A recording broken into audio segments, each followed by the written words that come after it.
Velmurugan sir சூப்பரா பேசிருக்கீங்க.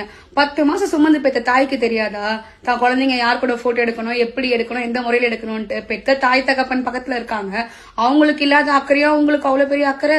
இதுவே உங்க கட்சியில யாராச்சும் எம்எல்ஏவோ எம்பியோ யாராச்சும் வந்து ஒரு ஸ்கூல்ல போயிட்டு போட்டோ எடுத்து குழந்தைங்க மேல தோல் மேல கை போட்டிருந்தா உங்களுக்கு அந்த பார்வை வந்திருக்குமா? இல்ல அதுல சொல்லிருப்பீங்களா? எது நான் ஒண்ணு பேசணும்னு பேசுறீங்க, ஏன் பயம் வந்துருச்சுங்களா எல்லாருக்கும்?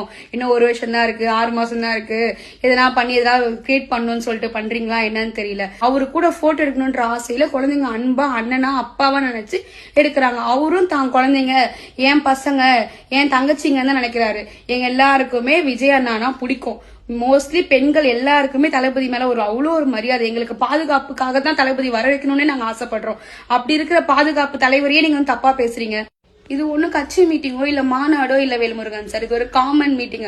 குழந்தைகளுக்கு அன்பளிப்பாக பரிசு தர ஒரு காமன் மீட்டிங். இந்த காமன் மீட்டிங்ல வந்து எல்லா கட்சி சார்ந்த மக்களும் வந்திருந்தாங்க, எல்லா பேரண்ட்ஸும் வந்திருந்தாங்க. நீங்க சொன்ன அந்த வார்த்தை தளபதியை மட்டும் விமர்சனம் பண்ற மாதிரி இல்ல, விஜயண்ணா தவிர்த்து ஒட்டுமொத்த பேரண்ட்ஸும் பாதிக்கப்படுறாங்க. நீங்க பேசின வார்த்தையில தமிழ்நாடுல இருக்க எல்லா மக்களுக்கும் அது வந்து பாதிக்கப்பட்டிருக்காங்க. சரிங்களா?